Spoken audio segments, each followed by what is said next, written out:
All right, hello everyone. We're going to be doing an unboxing today. This is the Wisdom of the Oracle by Collette and Reid. This by no means is a new deck, but it is new to me. So what I'm going to do is unbox it and do a walkthrough of this deck, because honestly I really like Collette books. I actually like her decks, I meant. I don't know why I said books. Does she have books even? I don't even know. Okay. Always comes with the guidebook. This is actually a really thick guidebook. But I expect nothing less from Collette and Reid. And then, oh. So funny story, I'm just realizing this now. This deck, there was a fair. There's a friend of mine, she really likes to go to psychic fairs. I'm not a huge fan. I have my reasons, and one day I might do a video on that, probably on my other channel. But anyways, she really likes these fairs. And there was a gentleman, and I remember this only because this was the card that I pulled, and they had this deck clearly, and you just pulled a card and you could go on your way. And this was the card I pulled, was the Yang card. And I remember looking up this card. This was like 4 or 5 years ago now, that I did this, and being like, oh wow. And at the time, this card really resonated with me. So I find that really interesting that I'm now, 5 years later, being called to this deck. So Yang. The cardstock's good, as expected with any deck by Collette and Reid. If you're familiar with Colette's decks, you know that she tends to follow the same type. So her decks tend to be more glossy, which if I had to berate something of the deck, that's what I would berate. And they tend to all be the same size, which is this. I don't even know what this cardstock size is, but it sits okay. It's not too large most of the time, but it can be a little bit awkward when you're shuffling. Is the only thing. And then sometimes, this deck doesn't have it, but sometimes Colette's known to have the gilded edges of the decks as well. So anyways, quick walkthrough. I always recommend you do a walkthrough of a deck, even if you're not like on camera or you're not doing anything. And the reason I recommend this is because it's going to allow you to unstick cards. It's going to allow you to sit with the deck and make sure that all the cards are in the deck, especially if you're getting it from a retailer like Amazon, which is where I did purchase this deck, to be honest. And sometimes that's can be a little sketchy. It makes sure that the cards aren't stuck to one another, which can sometimes happen. And it allows you to sit with cards that really stand out to you and really sit with why that card is sticking out to you and what it is about the cards that are the deck that is standing out to you itself, right?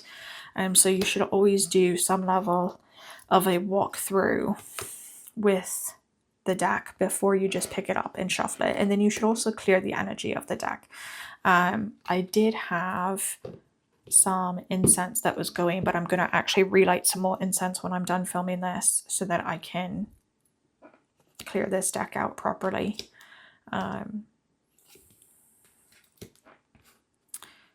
For everything.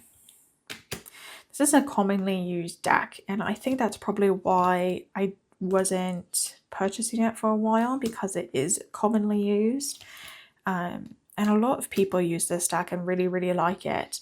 And I've had hit or misses personally with Colette's decks. Some of her decks I think are amazing, and some of her decks honestly I've worked with for like 2 years, and then I just don't resonate with them and I end up giving them away. And it's got nothing to do with Collette. I love her. I think her decks overall are amazing, but I do think that there's a certain time in your life where her decks are designed to more resonate. And then there's a time where you're looking at the deck and you're like, okay, enough is enough. Sorry, there's a bit of glare from the light. Oh, I wonder if I can bring it there. That helps it out a bit. This is a really nice card, Breathe. That's a nice card. Someone might need that message there. I might need that message there.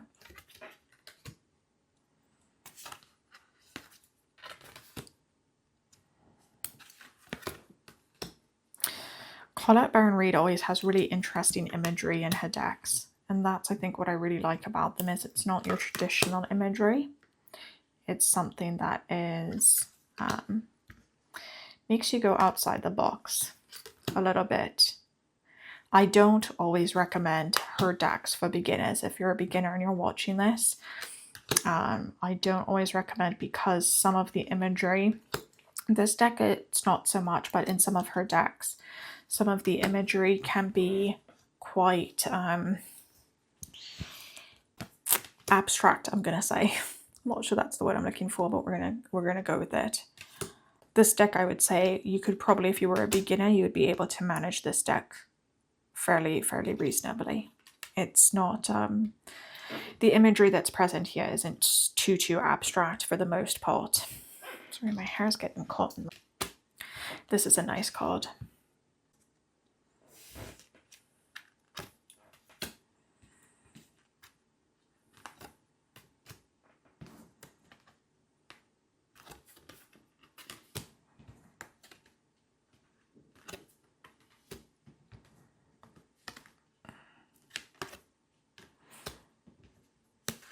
So it's a 52 card deck. There's 52 cards in it. Like all her decks, it's fairly easy to shuffle, as you can see. It's nothing difficult. It is glossed. I think her decks are classified actually as semi-gloss. I don't think they're full gloss for the most part. What I do find interesting that I just noticed now is that on the back of the cards, it actually says ask and no. I don't know if you guys will be able to pick that up because I don't have a macro lens on my camera, but if you go on the outside, it says ask and no, which I think is like a really nice, very minor touch, but that's the idea behind the oracle, right? Is ask and no. So yeah, very simple deck. Very nice pictures, very easy to shuffle. Typical Collette Reid style. I expect nothing different from her. And overall, you will be seeing this deck in the future showing up in the readings. Very short video, just a quick walkthrough and unboxing, and I hope to see you in the next one. Bye.